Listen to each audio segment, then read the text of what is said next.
Olá, bom dia. Começa mais uma edição do Eldorado Expresso, trazendo para você os principais destaques das plataformas do Estadão. Só que hoje com uma novidade, eu em minha casa e a Carolina Ercolim também direto da casa dela, né, Carol? Bom dia.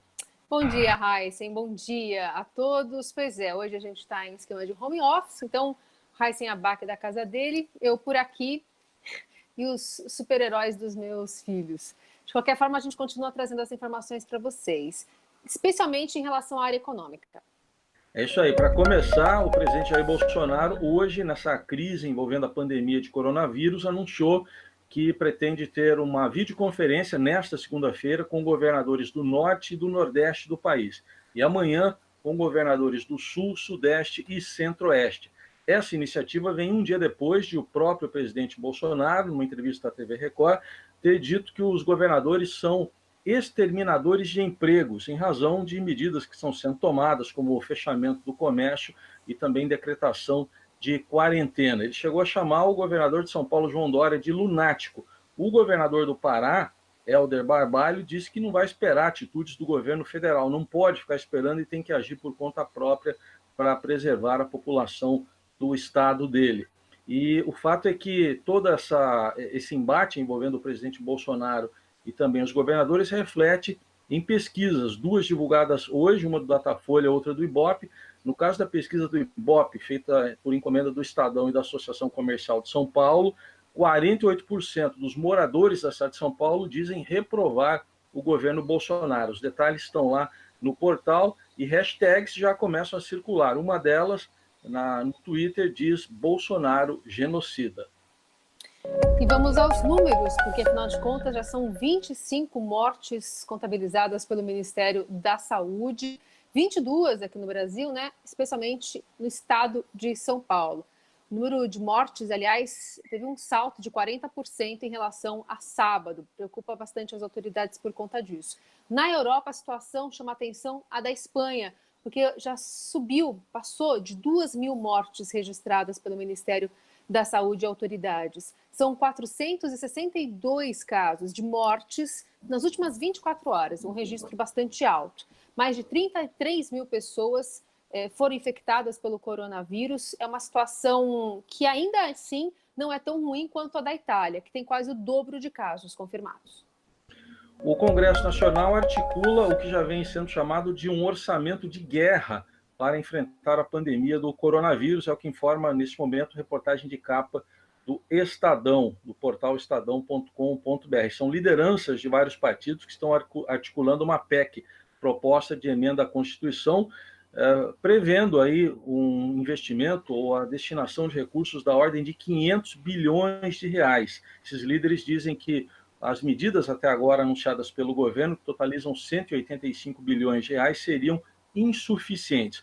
E uma das medidas que está dando o que falar é a suspensão dos contratos de trabalho por 4 meses. Esse é um dos motivos até dessa hashtag que eu citei há pouco aí no Twitter, a Bolsonaro genocida. O próprio presidente veio a público agora há pouco para dizer que essa medida provisória preserva os empregos, com o governo dando uma ajuda aí aos funcionários para que os seus empregos sejam mantidos por 4 meses até que tudo volte ao normal. A gente acompanha a repercussão dessas medidas também no mercado financeiro em tempo real. A bolsa está caindo e o dólar está subindo, está na faixa dos R$ 5,08.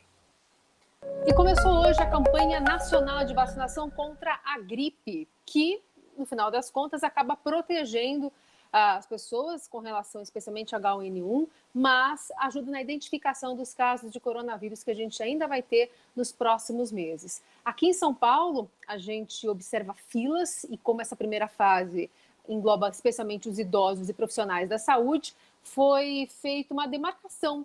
Cada calçada tem uma demarcação de pelo menos 1,5 m, 2 metros, para que as pessoas não fiquem aglomeradas nessa fila. Diversos postos de saúde já têm, né, esse registro de filas. O próprio prefeito de São Paulo, junto com o secretário municipal da Saúde, Edson Aparecido, visitou alguns locais e classificam como positiva essa procura, né, essa grande procura desse primeiro dia. Aqui em São Paulo também, onde o registro de casos é cada vez maior, já está sendo construído 2 hospitais de campanha, um no Pacaembu, no estádio do Pacaembu, na central da cidade, e também no complexo do AMB, onde ocorre, por exemplo, os desfiles do Carnaval.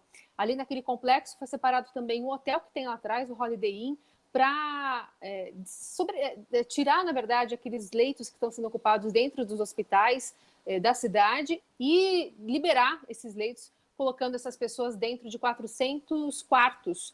Casos mais leves serão tratados por ali. Outros quartos também vão ser distribuídos para a equipe de saúde, para evitar esse deslocamento, nesse atendimento às pessoas que estão contaminadas pelo Covid-19.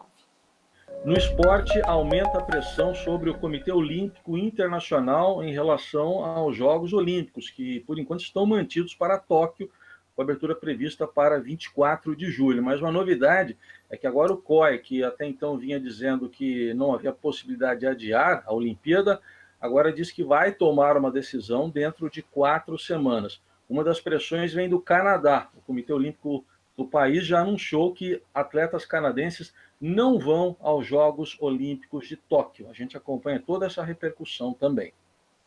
Em tempos de isolamento, há diversas opções para as pessoas consumirem, né, em casa, por exemplo, na plataforma do YouTube. O YouTube Originals fez o lançamento de uma série chamada Creators of Change, Educação para Meninas, da ex-primeira-dama Michelle Obama. Tem também um especial da NetGeo sobre o Dia Mundial da Água, que foi ontem, comemorado neste domingo. E também na Fórmula 1, né? A Fórmula 1 mesmo levou diversos pilotos para fazerem uma corrida virtual. A transmissão foi feita nos canais oficiais da Fórmula 1 no YouTube, também no Facebook, e acabou convidando, né, esses pilotos que estão sem correr, porque no final das contas os grandes prêmios foram cancelados por conta também da pandemia.